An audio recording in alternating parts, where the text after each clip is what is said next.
നമസ്കാരം. വെളിച്ചം ചാനലിലേക്ക് സ്വാഗതം. നമുക്ക് എല്ലാവർക്കും ഈ ക്ഷേത്രങ്ങളിൽ ദർശനം നടത്താൻ പോകുമ്പോൾ ചെരുപ്പ്, അതായത് പാദരക്ഷ നഷ്ടപ്പെടുന്ന ഒരു അനുഭവം മിക്കവാറും എല്ലാവർക്കും ഉണ്ടായിട്ടുണ്ടായിരിക്കും. ഇപ്പോൾ ഇത്തവണ കഴിഞ്ഞ സെപ്റ്റംബർ 7 ഞാൻ ഗുരുവായൂർ പോയപ്പോൾ എൻ്റെ ചെരുപ്പ് ആരോട് അടിച്ചുകൊണ്ട് പോയി. ഗുരുവായൂരും അതുപോലെ വലിയ ക്ഷേത്രങ്ങളിലൊക്കെ ഈ ചെരുപ്പ് സൂക്ഷിക്കുന്ന സ്ഥലങ്ങളൊക്കെ ഉണ്ട്. അത് പൊതുവെ ഞാൻ ചെയ്യാറില്ല. കാര്യം ഗുരുവായൂർ ചെല്ലുമ്പോൾ അവിടെ എത്ര മണിക്കൂർ ക്യൂ നിൽക്കണം, അങ്ങനെയൊക്കെയുള്ള കാര്യങ്ങളാണ് നമ്മുടെ മനസ്സിൽ ഉണ്ടാവുക. പിന്നെ ഭഗവാനോട് എങ്ങനെ പ്രാർത്ഥിക്കണം, എന്തൊക്കെ പ്രാർത്ഥിക്കണം, അങ്ങനെയുള്ള ചിന്താഗതിയാണ് പൊതുവെ ഉള്ളത്. അതുകൊണ്ട് പൊതുവെ ആരും ചെരുപ്പിൽ ഈ സൂക്ഷിക്കുന്ന സ്ഥലത്ത് കൊണ്ടുവന്ന് കൊടുക്കുകയില്ല. അത് വലിയൊരു ഇഷ്യൂ ആയിട്ടാരും കാണാറില്ല. അങ്ങനെയുള്ളവർക്കൊക്കെ ചെരുപ്പ് നഷ്ടപ്പെടുകയും ചെയ്യുന്നുണ്ട്. എന്തായാലും അതിന് ചെരുപ്പ് നഷ്ടപ്പെടാതിരിക്കാനുള്ള ഒരു ചെറിയ മാർഗമാണ് ഞാൻ പറയുന്നത്.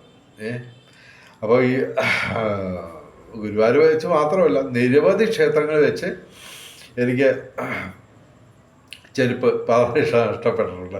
എന്നാലും ഈ പതിവ് പോലെ ഈ പാദരക്ഷ സൂക്ഷിക്കുന്ന സ്ഥലത്ത് കൊണ്ട് വെക്കത്തില്ല. പ്രത്യേക കൗണ്ടറുണ്ടല്ലോ ഗുരുവായൂരൊക്കെ. പക്ഷേ മിക്കവാറും സ്ഥലങ്ങളിലൊന്നും ഇത് ചെരുപ്പ് വെക്കുന്ന സ്ഥലങ്ങളാണ്. പണ്ടൊരു വേണ ചെട്ടിക്കുളങ്ങര ഭഗവതി ക്ഷേത്രത്തിൽ പോയപ്പോഴും എനിക്ക് അബദ്ധം പറ്റിയിട്ടുണ്ട്. അന്ന് അബദ്ധം പറ്റിയത് ഏറെ രസകരമായിട്ടുള്ള കാര്യമാണ്. കാര്യം എന്ന് പറഞ്ഞു കഴിഞ്ഞാൽ, ഞാൻ ചെരുപ്പ് ആരും അടിച്ചുകൊണ്ട് പോകാതിരിക്കാൻ വേണ്ടി ഒരു അവിടെ ഉള്ളൊരു ചെടിയുടെ അടിയിൽ മറവിൽ കൊണ്ട് പ്രത്യേകം സൂക്ഷിച്ചു വെച്ചു. അതായത് സാധാരണ കാണാത്ത ഒരു ഭാഗത്താണ് ഇത് വെച്ചത്. എന്നിട്ട് കൃത്യം ആ ചെരുപ്പ് തന്നെ ആരോ അടിച്ചുകൊണ്ട് പോയി. പിന്നെ ഞാൻ പലപ്പോഴും സുഹൃത്തുക്കളോടൊക്കെ പറയുന്ന ഒരു രീതിയുണ്ട്. ക്ഷേത്രത്തിൽ തൊഴുതിട്ട് ഇറങ്ങുമ്പോൾ എല്ലാവരും ചെരുപ്പ് നോക്കാൻ വേണ്ടി നിൽക്കുമ്പോൾ ഞാൻ പറയാറുണ്ട്, എല്ലാവരും നല്ല ചെരുപ്പ് നോക്കി എടുക്കണേ എന്നൊരു തമാശ പറയാറുണ്ട്. പിന്നെ ഇത്തവണ ഗുരുവായൂർ വെച്ച് ഇങ്ങനെ ചെരുപ്പ് പോയി. ചെരുപ്പെന്ന് പറഞ്ഞു കഴിഞ്ഞാൽ, ശരിക്കും പറഞ്ഞു കഴിഞ്ഞാൽ വളരെയധികം വിഷമം ഉണ്ടായിരിക്കും. കാര്യം എന്ന് പറഞ്ഞു കഴിഞ്ഞാൽ, ഏതാണ്ട് ആ പുതിയ ചെരുപ്പ് വാങ്ങിച്ചിട്ട് ഏതാണ്ട് ഒരാഴ്ചയായുള്ളൂ.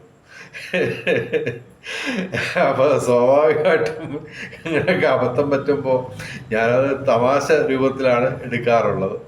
അതുകൊണ്ട് ഗുരുവായൂരപ്പനോട് ഞാൻ പ്രാർത്ഥിച്ചു, ഭഗവാനെ ഗുരുവായൂരപ്പ, എൻ്റെ ചെരുപ്പ് മോഷ്ടിച്ചുകൊണ്ട് പോയവൻ്റെ കയ്യിൽ നിന്ന് ആ ചെരുപ്പ് വേറെ ആരും മോഷ്ടിക്കല്ലേ ഭഗവാനെ എന്ന് ഞാൻ പ്രാർത്ഥിച്ചു.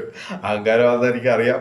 എന്നാൽ തന്നെയും ഈ പറഞ്ഞ ഒരു എൻ്റെ ഒരു തമാശ രീതിയിലുള്ള, അതായത് മിക്കവാറും ഇതുപോലുള്ള കാര്യങ്ങളൊക്കെ പൊതുവെ തമാശയായിട്ട് എടുക്കും.